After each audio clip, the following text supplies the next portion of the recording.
সোমেশ্বর দত্ত? আগে হ্যাঁ, কিন্তু কি ব্যাপার বুঝতে পারছি না আসলে। ব্যাপার তো অবশ্যই কিছু আছে, তা না হলে অনারেবল মিনিস্টার সমস্ত প্রোটোকল ভেঙে এখানে এসেছেন, আপনি তো বুঝতেই পারছেন নিশ্চয়ই ব্যাপারটার গুরুত্ব আছে। আপনি যা করছেন আর করে চলেছেন তার জন্য তো আমাকে আসতেই হলো সোমেশ্বর বাবু। কাল রাতে পার্থসারথী রায়ের বাড়িতে বিপুল পরিমাণের কালো টাকা আর সোনার গয়না উদ্ধার করা হয়েছে। আপনি কি করতে চান বলুন তো? আপনাকে কি বলি বলুন তো? সমাজকে দুর্নীতিমুক্ত করার এত বড় দায়িত্ব আপনি একা নিজের কাঁধে নিয়েছেন। শুনলাম কিছুদিন আগে কাঞ্চনগড়ের যে কারখানায় শ্রমিকরা আগুন লেগে আহত হয়েছিল তাদের আপনি নিজে বাড়িতে এনে চিকিৎসা করেছেন। আপনার মতন গুটি কয়েক মানুষ তো থাকলে এদেশের চেহারাই বদলে যেত। না না, আমি আমার কর্তব্য করেছি মাত্র। নিজের কর্তব্য কজন বোঝে বলুন তো? আমি তো আপনার সম্বন্ধে সমস্ত খবর নিয়ে এসেছি। আমি তো শুনেছি আপনি ভুবনপুরের প্রেসিডেন্ট হওয়ার পর থেকে এই জলের পাইপের সংস্কার, মেয়েদের আত্মনির্ভর করা, গরিব মানুষের বিনা পয়সায় সুচিকিৎসা সব দায়িত্ব আপনি নিয়ে নিয়েছেন। জনগণ তো এইটুকুই চায়। ডিএসপি সাহেব, ওটা ওনাকে দিন। Yes sir.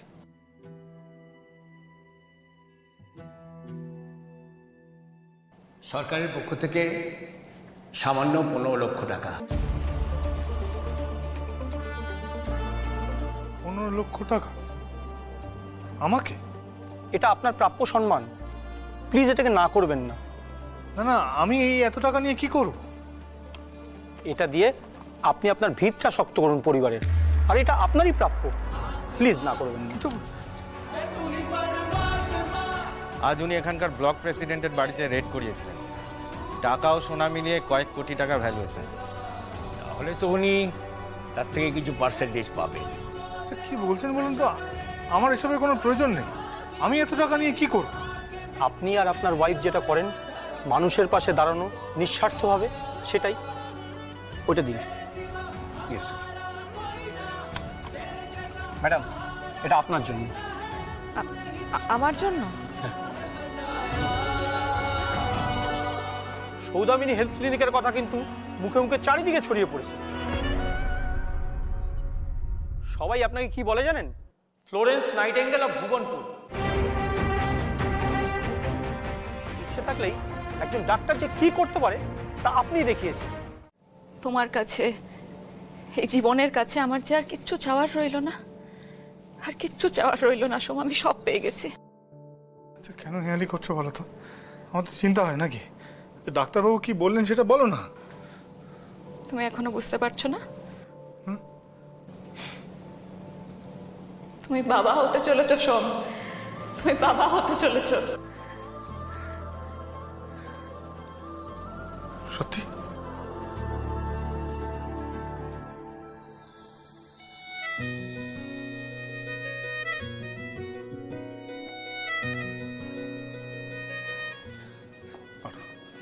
আর এত আনন্দ আমি সারা জীবনে কখনো পাইনি, কখনো না। সোম, তোমার মনে আছে মিমি আমাদেরকে কি বলেছিল? মিমি বলেছিল যে মিমি আমাদের কাছে ফেরত আসবে। আমাদের করলে মিমি ফেরত আসবে। মিমি আসছে সোম, মিমি আসছে আমাদের কাছে সোম, মিমি আসছে। মা আমাদের থেকে অনেক কিছু নিয়ে নিয়েছেন, কিন্তু তার বদলে অনেক অনেক ভালো কিছু ফিরিয়ে দিয়েছেন। মা, মাগো। দাঁড়িয়ে রইলি কেন? সময় নেই তো আর।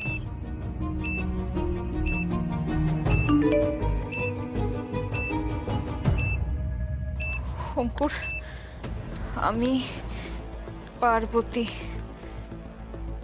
চিন্তার কোনো কারণ নেই। আমি পুলিশে ফোন করে দিয়েছি।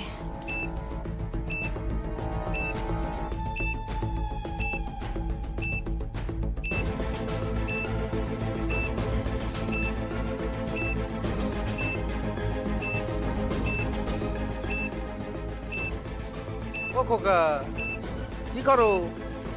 কোথায় যাও? পুলিশে খবর দেবো নাকি? সে কাজটা করো না। দেখেছো তো চারপাশে কি আবো? উড়ে যাওয়া।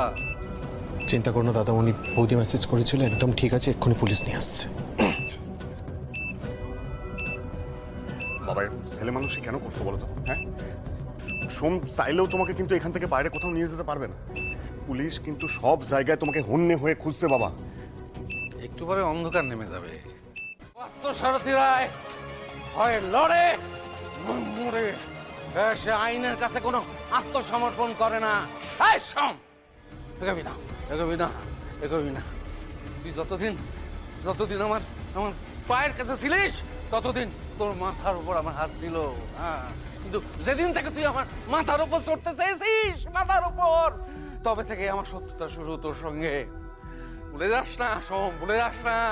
তোর এই পরিবার রে গ্রামে রেখে দিয়েছিলাম আমি। পরিবারের মাথার উপর হাত ছিল আমি। হ্যাঁ, আমি খারাপ, আমি শয়তান। আমি পারিনি, আমি পারিনি। আমার শয়তানিটাই আমি ঢুকতে পারিনি। কিন্তু সোম,